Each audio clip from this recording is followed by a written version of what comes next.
దేవి ప్రసన్న, అదే విధంగా వెంకటరావు గారు, అదే విధంగా శ్యామోహన్ గారు, ఏది డిసిప్లినరీ కమిటీ చైర్మన్. ఏదైనా డిసిప్లిన్ అయితే నా పని కూడా చేస్తాడు ఆయన.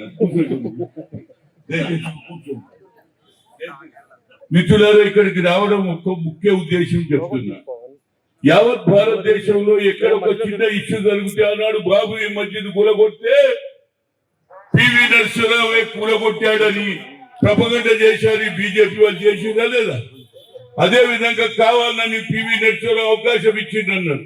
కానీ మొదలు శిలాశాసనం చేసి నారాయణ తివారీ గారు చేశారు.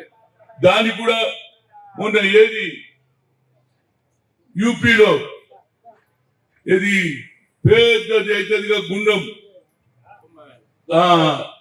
ఆ యాగానికి కూడా ఏది ప్రధాన రాహుల్ గాంధీ గారు పోడు ఈయన దేవునికి వ్యతిరేకం అన్నారు.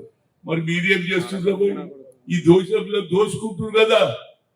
గుడి కట్టినప్పుడు ఎప్పుడైతే సుప్రీంకోర్టు నిర్ణయం ఇచ్చిందో, ఏమని ఇచ్చింది? ఎన్నో రోజులు నడిచింది పార్లమెంట్ గా. ఆనాడు ఏది ముస్లిం రాజులు అక్కడ బాబరీ మస్జిద్ లేకుండే బాబరీ మస్జిద్ను మేము కట్టాడు, అక్కడ అయోధ్యను కూలగొట్టి కట్టిందని ఒక ప్రపకండ జరిగింది. దాని మీద ఎన్నో రోజులు ఏది జ్యుడిషియరీలో డిస్కషన్ జరిగి ఆఖరుకు దానికి అవకాశం ఇచ్చారు. మొదలు పెట్టిందే దాని తలుపు తీసిందే నారాయణ తివారీ మేము చేసినాం. దానికి కూడా వాళ్ళ ఇప్పుడు వచ్చింది. ఇవాళ జరుగుతుంది ఏమండి? అది ఎప్పుడైతే వచ్చిందో ఇటుకెళ్ళి దేవుని దగ్గర పోవాలి, ఇటుకెళ్ళి ఇక అదే దేవుని దగ్గర ఇటుకెళ్ళి తీయాలని ఒక ఆమె ఏంటి ఇచ్చింది, ఒక ఆమె బంగారం ఇచ్చిందా లేదా? అవి తీసుకున్నారు. ఇక ఆ తర్వాత బిల్డింగ్ కట్టినాక గుడి అయ్యింది. నేను అనుకున్నా ఈ దేశ ప్రధానమంత్రి తప్పనిసరిగా మా ఏది ప్రెసిడెంట్ ఆఫ్ ఇండియా ముగ్గురు గారు పిలుస్తారు అనుకున్నా. ఆమె గిరిజన్ కదా, ఇటీవల తనే ఇనాగ్రేషన్ చేసి, నువ్వు ఇనాగ్రేషన్ దాంట్లోనే ఇన్ని కోట్ల రూపాయలు నువ్వు ఏది బాబు వాళ్ళని రచ్చిపోయి అలా చూస్తుంటే నాకు కూడా ఇంప్రెషన్ అవుతుంది. రోజు చూస్తూనే ఉంటుంది. మీరు రాష్ట్రాన్ని నేను మాట్లాడుతున్నాను. జనానికి చూడాలి, మా జనంలో ఒక ఆలోచన కలగాలి.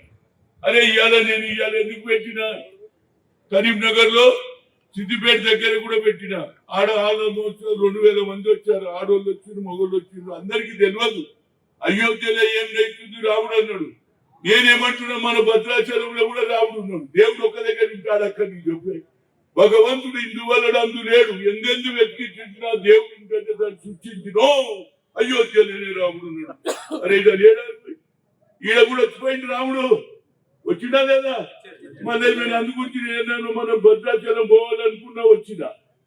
దీనికి కారణం ఏందక్క? మీరు ఇచ్చిన బంగారం కరిగబెట్టి అది కడ్డీలు చేసి అమ్ముకున్నారు. మీరు వేసినటువంటి ఉండి, ఆ ఉండిలతో వ్యాపారాలు చేస్తున్నారు. ఆఖరుకు దర్శనానికి దొంగ ఏది ప్రింటింగ్ చేసిండ్రు, అదే అమ్ముకున్నారు.